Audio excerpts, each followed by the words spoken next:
Welcome, everyone. I'm XTrob, not a very good hacker pseudonym, yada, yada, yada. The title of this talk is How to Steal $1 Billion and Hopefully Get Away with It. The lawyers have encouraged me to specify that everything that you will see here today is purely for educational reasons, and I do not condone the theft of any digital assets, and I'm not responsible for anything you do after this talk has concluded. With that, I'm going to take it away. So, awesome. All right. Who here has heard of DeFi? Anyone? Yes? All right. Who here has heard of smart contracts? Yes. Who here has actually built something, written a smart contract? No, a lot less people for sure. DeFi is growing fast. As you can see here, almost $50 billion. And this is a bear market number. That's right. This is after the collapse of FTX and after the collapse of Terra Luna. And we're still approaching $50 billion of total value in this system. So clearly, there's a lot of money at risk here that rivals many traditional financial institutions. And when you have a lot of money flowing through a system, you have a lot of money at risk and a lot of money that can be stolen by unscrupulous allies. Right. So this is ImmuneFi. This is kind of the premier bug bounty website for handling cryptocurrency and smart contract and DeFi related things. Right. Everybody goes through this. And as you can see, they paid $65 million plus. They're protecting $60 billion. If you're good at what you do and you understand smart contracts and DeFi, you can make a lot of money as a security researcher, as a white hat, or potentially as a black hat. But we're not going to talk too much about that. So that being the case, the point of this talk is for me to inform you, so to say, or teach you about some of the high profile hacks that we've seen in crypto over the last year or two, why they happen, how they can be prevented, and maybe what you do after the money has been stolen. So with that, let's take it away. So the first one we're going to talk about is from an application called Mango Markets. Now, this is the only DeFi application I'm going to talk about that was on a blockchain called Solana. Anyone heard of Solana? A few people. Okay, Solana is a smart contract-based blockchain, kind of like Ethereum, right? It doesn't really matter too much. The point is they're a competitor to Ethereum, and they had this application called the Mango Markets. Now, they offered a series of financial products that you might see in the real world. They offered perpetuals, they offered derivatives, right, which lets you kind of, so to say, bet on the price of various cryptocurrencies. You can long it, which means you make money if it goes up. You can short it if the price of it goes down, right? You can do derivatives, perpetuals, which are various kinds of like options and stuff. And you can also do, they also offer borrowing and lending. Now, the problem with this here was two things. One, they offered all of these products in the same place. So they'll let you make a long, or they'll let you do perps, so they'll let you long and short tokens, and then they'll let you borrow against that amount. Now, the key thing here to remember is there's a couple of things that you need to remember. One is that while they offer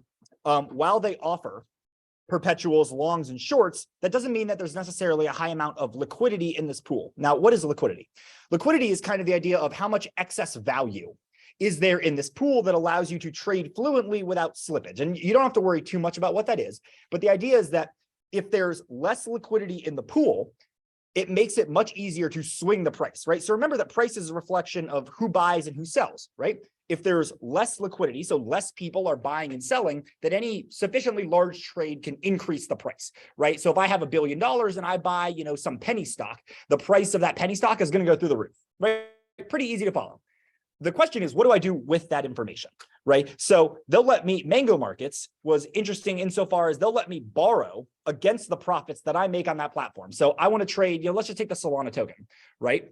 I can trade against a Solana token going long or short, betting on it. And if I make a profit going long, they'll let me borrow against those profits. But that borrowing is over collateralized. And what that means is, when you take out a loan, you need some kind of collateral in the event that you default. If you have a mortgage, right, the collateral is the home. If you don't pay your mortgage, the bank takes the home. In this case, it's other crypto, but it's over collateralized. So if I want to borrow $750,000 of crypto, I might have to put up $1 million worth of crypto. If I don't pay back the loan, they take my collateral. Pretty easy to understand. Everyone following me, right? Yes? Okay, great. They liquidate you if you're too high. So what happened? Well, basically, it was what's known as an Oracle manipulation attack. In order for me to borrow against my crypto, they have to know what that crypto is worth in the first place, right? So if I want to borrow 750,000 and I want to put up collateral, they have to be able to say, okay, your collateral is worth $1 million, and then they'll let me borrow. But if I can overvalue that collateral to more than it's really worth, I can borrow way more than I really should be able to borrow, right? And that's functionally what happened here. So Mango Markets is what was known as a DAO, a decentralized autonomous organization, which basically says if you hold the Mango token, MNGO, you get to vote on things that happen in the protocol, right? Now, it traded on the Mango market, it traded on the open market for around 31 cents, right? The problem was that even though it traded on the Mango marketplace, it wasn't a very high liquidity token, which means people weren't really supplying it and there wasn't really a whole lot to trade against it. So a sufficiently large trade could go and cause the price to fluctuate significantly. And that's what happened here. So we have this attacker who takes out $5.5 million of USDC. USDC is a stable coin, all right? It's worth exactly $1. He withdraws it from FTX. This is before FTX went bankrupt, all right? Where he got the $5 million, I don't know, doesn't really matter, all right? But he takes out $5 million. And what does he do? He buys these derivatives that lets him go long on the price of Mango, right? But Mango not having a lot of liquidity, this immediately, this causes it to push the price higher because he takes it out with obscene leverage, right? So if I remember correctly, it was like, he took out like 30 times leverage, right? Which means, is everyone here familiar with the concept of leverage? It's basically kind of jacking up your risk, right? So normally if I want to think about it like this, I have $100, right? I can take out 30 times leverage and they'll let me bet on $3,000 worth, but it also means that my tolerance for liquidation is a lot lower. So normally I could lose, I could lose all $100. Now, if I'm on 30 times leverage, they might only let me lose, $3, right? The point is that it gives you quick access to capital with much higher risk, right? Mango Markets was popular because they let people take out really high amounts of risk with money, with money that, was dubious. So what does this guy do? He takes the $5 million and he jacks it up to like 30 times leverage, all right? And that causes the price of the Mango token to jump up from 30 cents to 91 cents. All right, 3 times. That's not good. Now, if you're a Mango token holder, this is great because the price of your token is going through the roof, right? But that's not really where the story ends, because when he has also taken $5 million that he also had from FTX and he puts it into the platform to use it as collateral. Mango's problem was that they were both the oracle and the lender, which means that their in-house trading services were where they determined the price of Mango, and he's just jumped the price of Mango.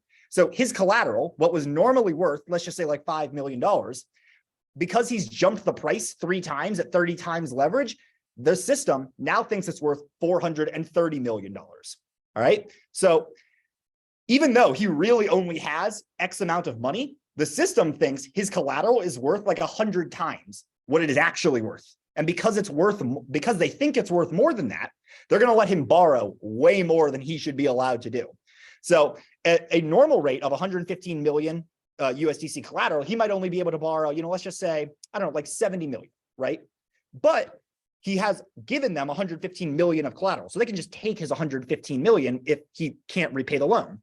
But now at 430 million, he's going to borrow 115 million. And his borrow is way more than his original collateral was worth, right? So he's now borrowed $115 million, right? But he only gave them $5 million of collateral to liquidate. So he gets to keep the 115. And if they liquidate his 5 million, well, the protocol can't collect on the other $110 million of debt. That's why it's bad debt. It's debt that can't be collected. So he doesn't give a shit about the liquidation, right? Because he's made off with the other 110 million. Is everyone following? Is everyone still, yes? Yes? Any questions? Stop me at any time if you have questions. All right. So this is the problem. Using on-chain markets are really easy manipulated due to these problems of low liquidity. So this is where the story, I think, gets absolutely hilarious. What he does is he now, keep in mind, he now has $110 million of the Mango token, the Mango token that lets you vote on the Mango DAO. All right. So he can create a proposal and he owns the majority supply of all tokens in circulation. So what does he do? He creates a proposal on the forum that says, listen, I'll give back some of the money in exchange, you can't sue me. And because he has the majority of tokens in this proposal, he votes for it and it passes. That's like me going into Bank of America. I steal the money from them and I say, hey, I steal all the shares from Bank of America and I say, hey, I'll give you the shares back if you promise not to sue me, but I own the shares, I make the decisions. Obviously ridiculous, right? Clearly ridiculous. So what does he do with this? For some reason, he outs himself. We know it's this guy, Abraham Eisenberg, all right? And I swear to God, this is true. I'm not making this up. How does he justify this? It's not a hack. It's a quote unquote highly profitable trading strategy. I'm serious. This actually happened. It's a highly profitable trading strategy. He returned like the 67 million, and then he kept like some other amount of money as he considered it like a bug bounty. And there was various things. It doesn't matter. He gave back most of the money. And then he does this. Now, did this actually work out for him? Did he get away with it? You tell me. Yeah. So it remains to be seen. But that's the point. So what did he do here? He attacked the protocol. He played by the rules, right? Like it was their fault that they had an easily manipulatable system that they shouldn't have done in the first place. And they let him accumulate bad debt. And that's a very common thing that happens in crypto hacks. You take out bad debt, which is debt that can't be repaid. And then the protocol is at a loss because the protocol now, they got $5 million, but they gave out 110, and that's bad.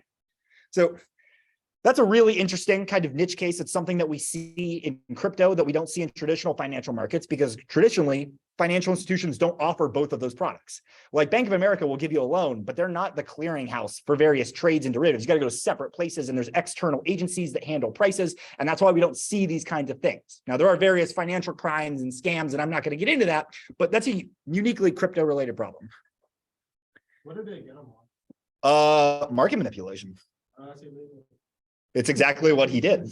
He very clearly manipulated the market for the Mango token. But yeah, so that's an interesting one. The next one that I'm gonna talk about is this one called the Nomad Bridge. Anybody hear about this? Anybody? Okay, one guy. Yeah, this is a really interesting case because basically what we saw the community looting a burning house. And I'm gonna talk about that. So right now, there's a lot of different cryptocurrencies. There's a lot of different blockchains, and they each do different things, and they each have various, smart contracts. You could have Ethereum, Solana, Avalanche, Binance Smart Chain, etc. Doesn't matter. And sometimes you want to send crypto across those chains. Sometimes you want to send crypto across those chains because they have different applications. I want to use an application that's only available on Binance, but my money is on Ethereum, so I need to send it somehow, and I can do that with a bridge. That basically, I deposit money on one end, they unlock money on the other.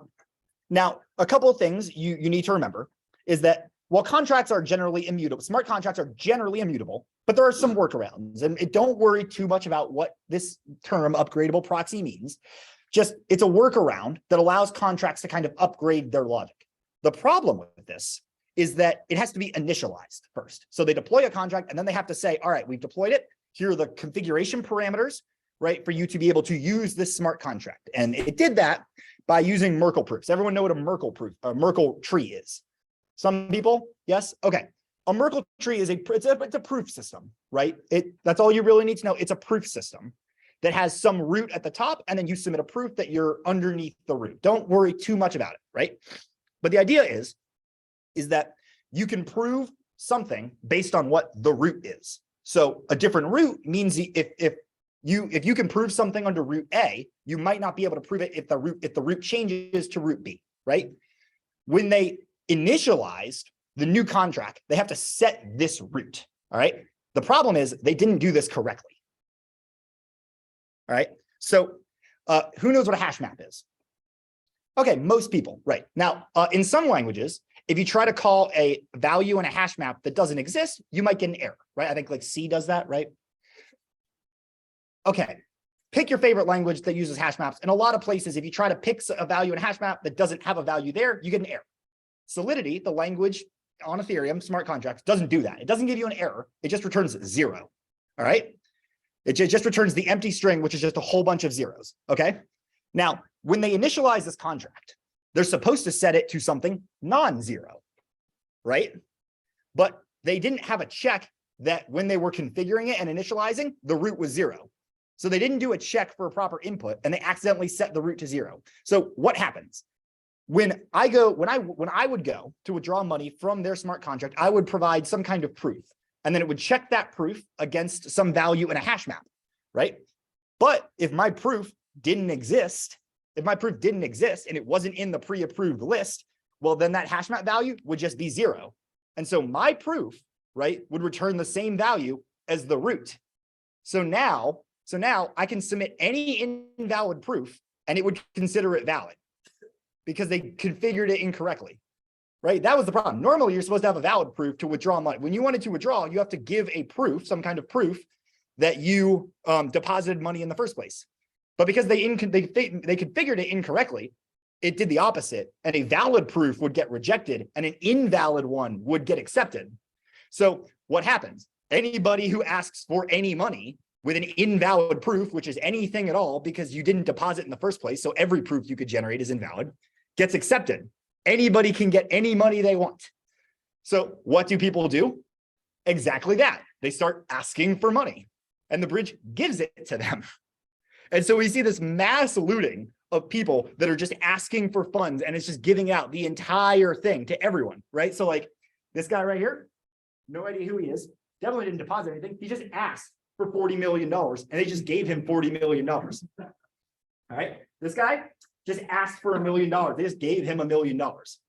And the crazy part about this is that transactions on the blockchain are all public. So all the inputs, all the state information, it's all public. So if one guy goes and asks for money even if it's an invalid proof. So as soon as this guy went and asked for $40 million, I could go and just copy his transaction exactly, just copy the input data. I don't have to change it at all, resubmit the transaction, and it just gives me the money I want.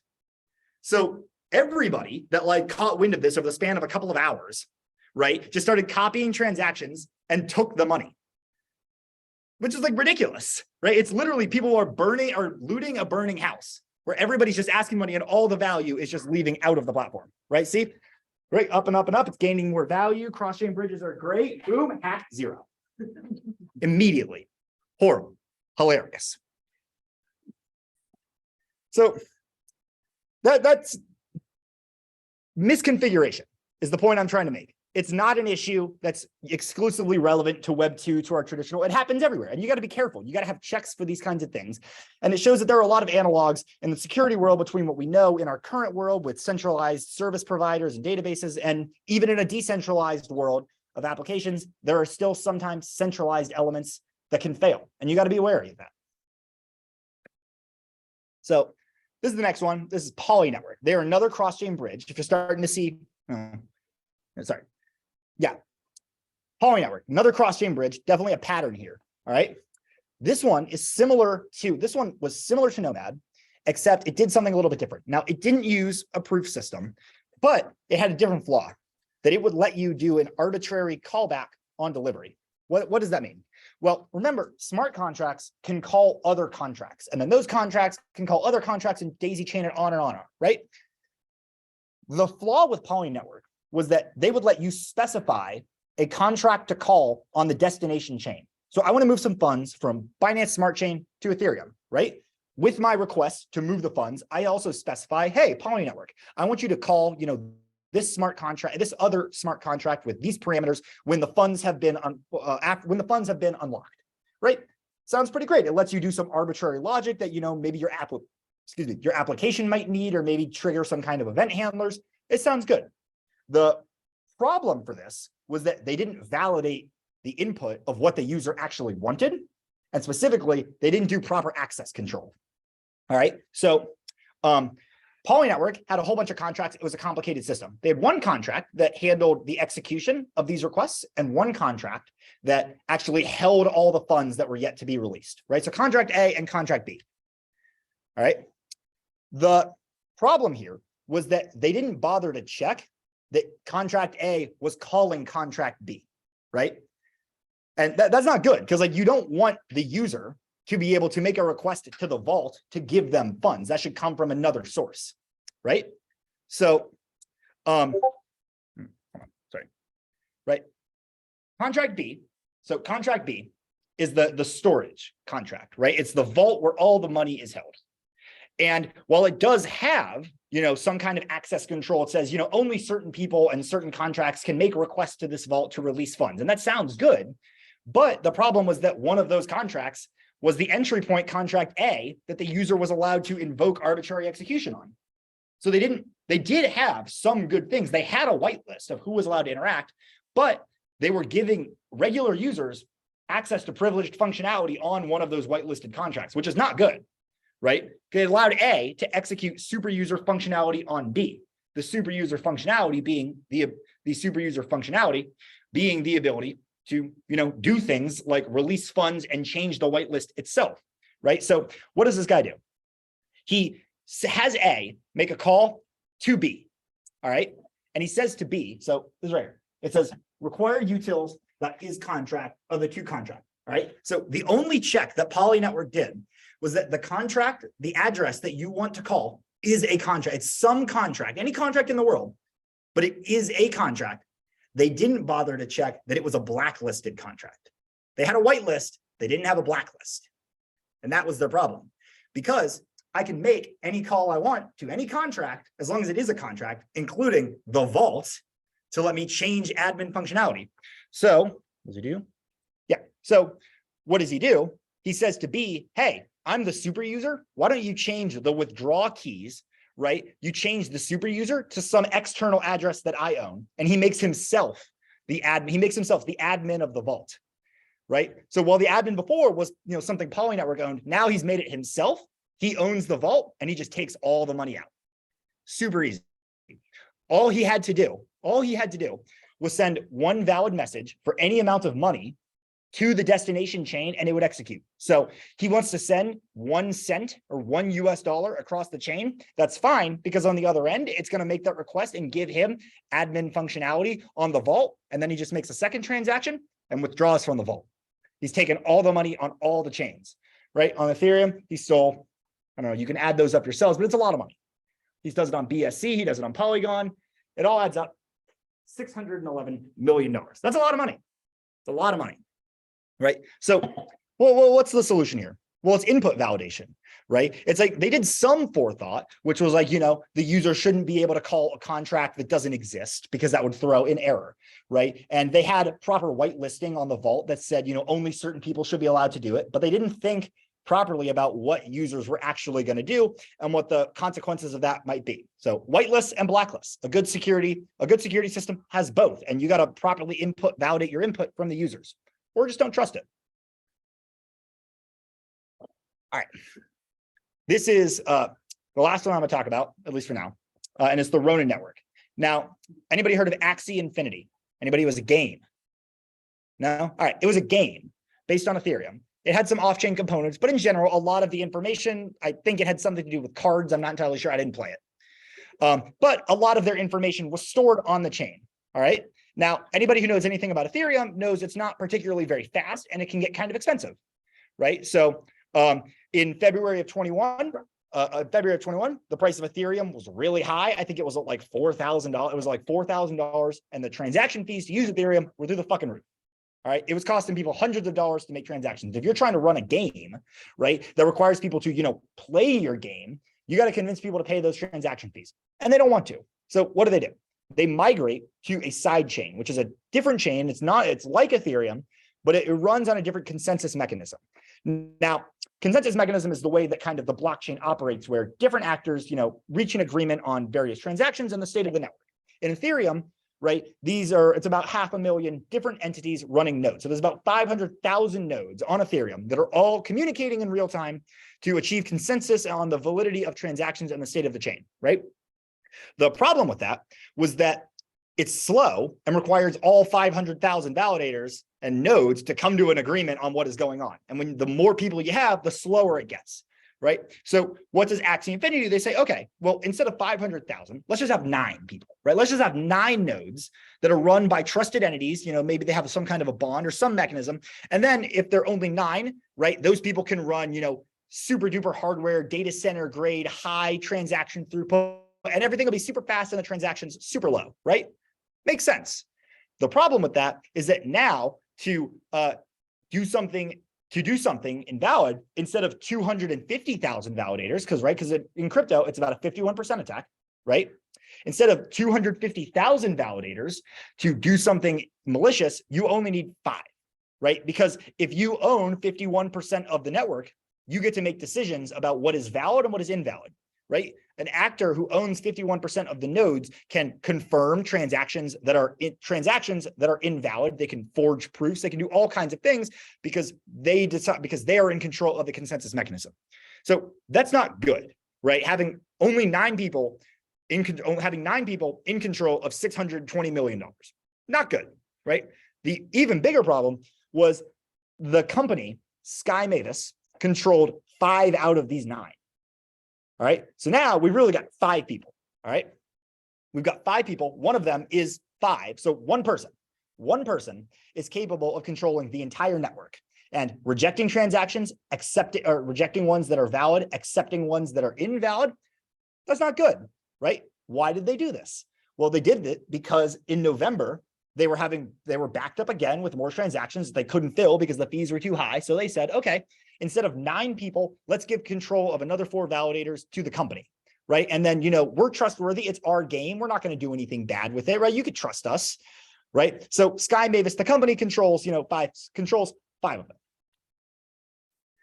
As you can imagine, this is not good. Didn't go very well for them. What happens? Classic phishing attack. All right. Basically, one of the people at Sky Mavis, or it might have been Sky Mavis himself, I don't remember. Basically, somebody gets phished and they steal the private keys that are running those 5 out of 9 validators. All right. The private keys are the things everyone knows what private key is. Yes, everybody good? Okay. The private keys matter because in crypto, your private key is what you use to attest to the validity of those transactions. If I see a transaction that's valid, I use my private key to attest to its validity. So now he has 5 of the 9 private keys needed to do something, right? To do everything. That is bad. So what does he do? He makes a request to withdraw all of the money that is locked in the side chain and move it back to Ethereum, right? Because that's how you get your money. You had to move your money from Ethereum to the new side chain, right? To the Axie Infinity chain to play the game. So he says, hey, I want to withdraw $624 million worth of funds, all of the money that is in this thing, and I want to move it back across the bridge. And because he controlled 51% of the people needed to approve that transaction, he says, yeah, I'm going to approve myself to take all of the money, and it just gives it to him. And so now every single dollar that was in the side chain that was using to secure the network, that was the funds that people had deposited and were playing the game with, now given to him. And all of the deposits that people had made, right, completely worthless. All of your money or whatever it is that you had in the game, all of your items, completely worthless because they can't be redeemed for anything anymore. That's pretty bad. It's not good, right? The game could still be played, right? Because there's off-chain components and they could still attest to transactions, but what's the point of playing if you can't get any money out of it anymore, right? I could win the game and be the best guy there, but there's no money for me to withdraw. It's all pointless. That's not good, right? It was believed that North Korea was responsible for this. Makes sense. Pretty easy hack for them. Phishing seems to be their MO these days. Makes sense. What do we learn from this? Well, 1, do your phishing training, people. You don't want to be the guy that goes to your boss and says, hey, yeah, $600 million is just gone. I don't want to do that for $60. I don't want to do that for $600 million. And be the guy forever known for being responsible for that. Second, decentralization matters, right? And this is a conversation that gets played out a lot in the crypto community is what is the balance between decentralization and scalability, right? We get scalability. People can do what they want. They can play the game. They can send transactions for nothing. But if you have a centralized actor, you have a bank, you have a database. You don't really have a cryptocurrency. You don't really have a blockchain, but also that there's a security aspect that comes from it. When nobody has control of the network, nobody can fuck around with the network and steal your money, do things that are bad and destroy the thing. And so it's the balance that people are constantly trying to handle. In this case, the Ronin network chose scalability. Ethereum's chose decentralization. And that's something that people are fighting about. And there might not ever be a solution or an answer, but it's something that you as a developer need to think of if you want to ever be in this space. So congratulations. You've stolen $1.5 billion. It's a lot of money. What do you do with it, right? Because if you want to spend it, you need to convert it back into fiat. You got to turn it back into dollars or euros or I don't know, whatever the hell currency you want. But that's not easy, right? You have to go to an exchange and say, hey, I want dollars, send wire dollars to my bank account. Here's the account number. Here's the, if you're in the US, you're gonna have to give them a driver's license or a social security number. And if you stole $1 billion, you don't want to do that. I don't want Coinbase, right? I don't want that, because Coinbase is going to ask the obvious question of, well, where did you get this much money? And well, personally, I don't think they need to know that information. They're going to ask anyways. And they're going to notice that you just stole it because everything is public. Every transaction, they're going to see that you just stole all the money. And they're going to say, yeah, we're obviously not going to give you $1 billion and we're going to keep the crypto. And then also we're going to send the government to your house to arrest you. And I don't think anybody here wants that, right? No, sounds pretty bad. So we got to find some way to stash it around and hide it. All right. And that's what Tornado Cash is. Basically, we're going to send it around the blockchain to a ton of different addresses, but we're going to obscure the link between those two addresses. So I have address A and address B, right? Address B, I'm going to send money from A to B, right? Such that people see money coming into B, but they don't know where it came from. And if they don't know where it came from, then they can't accuse me of hacking. And then B goes off to Coinbase, right? So I send a bunch of money from the hacking address to some B, and then I send it to B to Coinbase. Coinbase is going to be like, they might be like, oh, I think it's a little suspicious, but there's no way to know if that money was acquired through illegal means like hacking. Maybe it was services rendered and it was payment. Maybe you just gambled it all and you won it. The point is that we want to make it so that we want to make it look like the transfer of funds from a malicious address is exactly the same as ones from a non-malicious address, right? So all transactions, regardless of their origin, look the same. And if that is, nobody can know what is a good transaction from a bad transaction. And that's what Tornado Cash does, right? So like here, we see deposits of 100 Ethereum, right? So we see these addresses, with these addresses, each deposited 100 Ethereum. This is 500, right? This guy withdrew 100 Ethereum, all right? It is impossible statistically to know whether the deposit came from any of these 7 addresses. Each of them have an equally likely probability. And because of that, it's impossible to know. It's impossible to know. So Coinbase isn't going to just stop everybody, right? Because then it would hurt their core business. So they're just going to say, we trust you. Well, at least in theory, that's how it should work. How do they do this? Anyone here ever heard of a zero knowledge proof? Some people, yes, okay. Don't worry too much about it because I don't really understand it either. But it's basically this idea of I can prove some statement to you without having to show you what that statement is in the first place. So you and I have a password, a shared password, right? I'm going to prove to you that I'm in possession of that password without having to give you the password in the first place, all right? I've generated a cryptographically secure and unforgeable proof that I have some piece of information and I can prove that to you with 100% certainty without having to disclose what the information is in the first place. And that's really important, right? Because it shows there's no way of knowing where the money came from. So this guy says, hey, I've got proof, cryptographically verifiable proof that I made some deposit here in the past, right? But I don't need to tell you which deposit it was. You can just trust me and the cryptography doesn't lie. Does that make sense to everyone? Cool, right? Yeah. ZK Snark, funny name. This is where the lawyers have also asked me to clarify that in 2022, Tornado Cash was added to the U.S. Treasury Department Office of Foreign Asset Control, OFAC, sanctioned entity list, making it illegal for any U.S. citizen to interact with any of the Tornado Cash contracts or front end. Now, Tilson, am I allowed to swear? You already have. Oh, cool. In my professional opinion, bullshit. Bullshit. Yeah, because North Korea, which stole all this money, and they stole from a bunch of other people too, including freaking all the other hackers that we saw, used Tornado Cash for the transactions of the money that was stolen. The Treasury Department decided, yeah, no more. Pretty bullshit. Clarification, not all Tornado Cash deposits are for criminals. Cryptography and privacy is not a crime, all right? And there are a lot of people that have used it for various non-malicious purposes, all right? Now, because it's illegal, you definitely shouldn't go to it.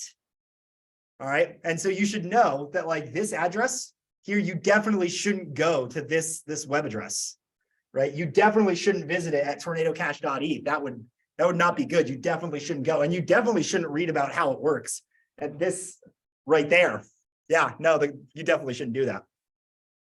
Yeah. Two things. One, if you have all that Ethereum, or whatever cryptocurrency you have, why do you have to turn it into US dollars right away? Right away, you don't. But you want to spend it at some point, don't you? Then why can't you just convert it why can't you just convert it when you need it? Well, you can. Well, you can. That's the point. So, well, so here's the idea. And this is something that I kind of omitted. You can deposit whenever you want. You don't have to withdraw it right away. As long as you have the zero knowledge proof, you can withdraw 6 months from now, a year from now, 10 years from now. And the longer you wait, the more secure and the more private it gets, because the more people that deposit after you, the more private it is, because there's more possible deposits that your withdrawal could come from. So you could very easily take the $1 billion of Ethereum, deposit it, and then just withdraw 100 Ethereum at a time. And every time you withdraw, and as longer you wait, the more private and the more secure that becomes. But you got to be careful not to lose the key. So like if you lose your private key, right, you lose all your crypto, right? It's the same thing with here. You lose the snark proof, you don't get the crypto back. I've lost some money in Tornado Cash. In like 2019, I put 0.1 Ethereum in it when I put like 0.1 when it was still in beta, and Ethereum was only worth like $200. It was like $20 at the time. I lost the key. I don't know where it is. I have the laptop. I just don't know where the key on the laptop is. And it's just stuck there forever. Yeah, it's ridiculous, right? Ridiculous. But that's the point, is that like, you want privacy, you want anonymity. Sometimes you got to do a little bit of work for it. You know, do I wish we lived in a world where all transactions on Ethereum were automatically private and anonymous? Yes, I do. And there's people that are much smarter than me that are working on that, but we're not there yet. Right? So this is the funny part of this story. Anybody hear about this? Anybody? No? Some people? Yeah. International criminal and sanctions evader Jimmy Fallon is walking around right now. All right. The government does not seem to care about enforcing the law. And the reason that this matters is, while only one person can deposit, I can withdraw to anywhere. I can choose who the recipient is. So I can deposit 1 Ethereum and then have it withdrawn to Jimmy Fallon. We know this is Jimmy Fallon. He's like gone out in public and he's like, yeah, this is my ETH address. You know, he's like, I guess he like cared. So after the US Treasury Department announces that this is illegal, some dude who's not in the US, some dude not in the US goes and deposits a bunch of like small amounts of ETH and then immediately withdraws them to these celebrities. He sends it to Jimmy Fallon. He sends it to the guys at Andreessen Horowitz, the venture capital firm. He sends it to Shaq. He sends it to the CEO of Coinbase. He sends it to the US Federal Reserve. It's not on here, but like the Treasury Department and the Federal Reserve all have public addresses, and he sends it to the Fed. So, sorry guys, looks like all the money in the Fed is just tainted. No, yeah, all that money is just it's tainted. We're gonna have to do something about that. So international sanctions evader and felon Jimmy Fallon is out walking the streets right now, while the creator of Tornado Cash, this guy Alexei Pertsev, is in jail. He's in jail in the Netherlands. I think I can.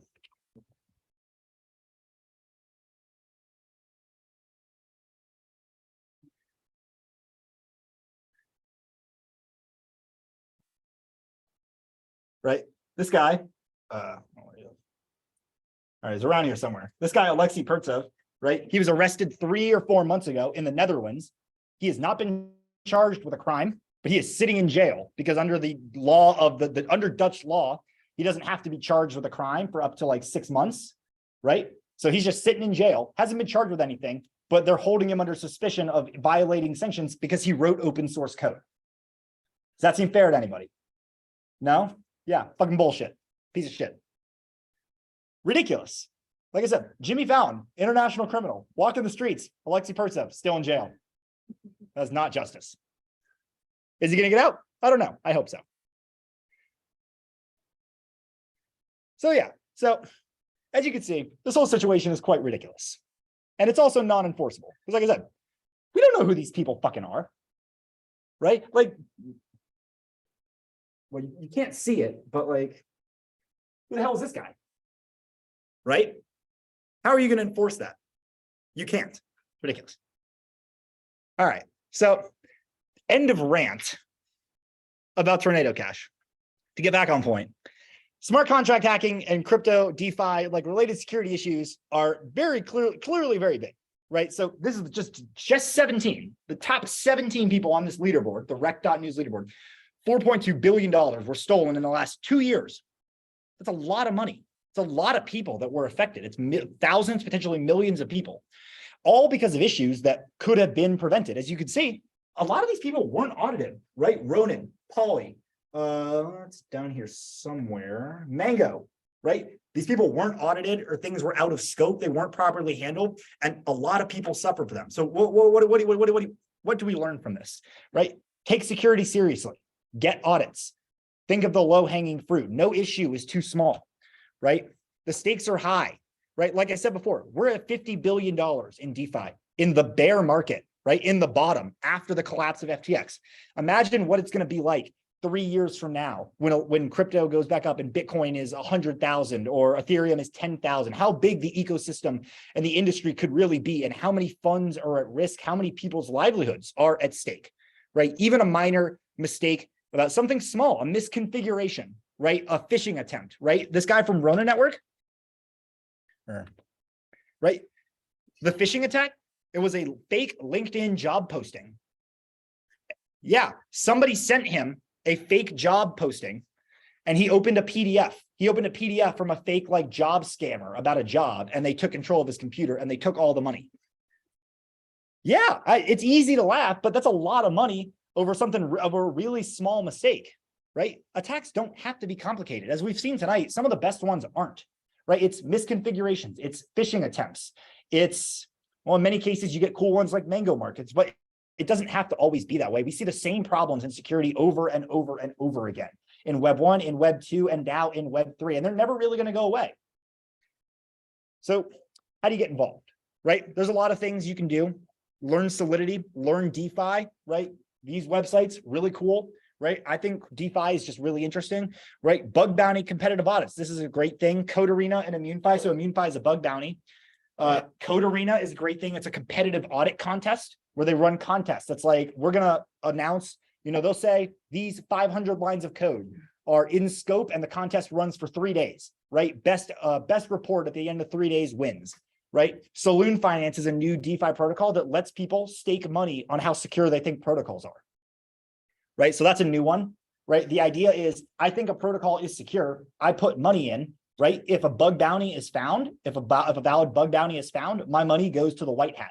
If it isn't, the company pays a premium. There's all these kinds of new ways to get involved, and there's all kinds of new gamification of gamification to encourage people to get invested in the ecosystem. There's a lot of fun that can have, there's a lot of money to be made, right? These guys on Twitter are great, right? Hanging out on DeFi Twitter, really good time, really fun. A lot of memes. Very cool. Right. Rec.news was the website. You've seen a lot of stuff today. They're a news source. They're citizen journalism about crypto hacks. And they have a lot of great information about how they could have been prevented, how actually it went down, and read the audits. All these companies, they're all public information. Certic, Zelic, Blocksec. Zelic was founded by a GT grad. Yeah, they're big. I've worked with them. They're fantastic. Right. There's a lot you could do. Don't be afraid to get involved. Right. As you've seen today, even small things can make a big difference. You don't have to find the $10 million bug bounty. You know, you can find something that's $25 and takes 30 minutes because people aren't looking. You just have to be the first to get in there and give it a shot. Thank you.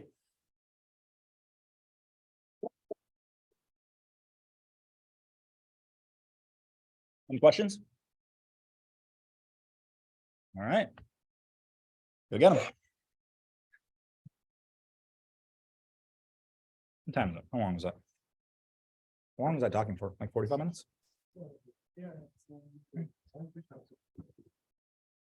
And if you want to talk about stuff, just come find me or hit me up on Twitter or Discord. Honestly, I have the same name in literally everything. It's just 0xTrob. Come hit me up.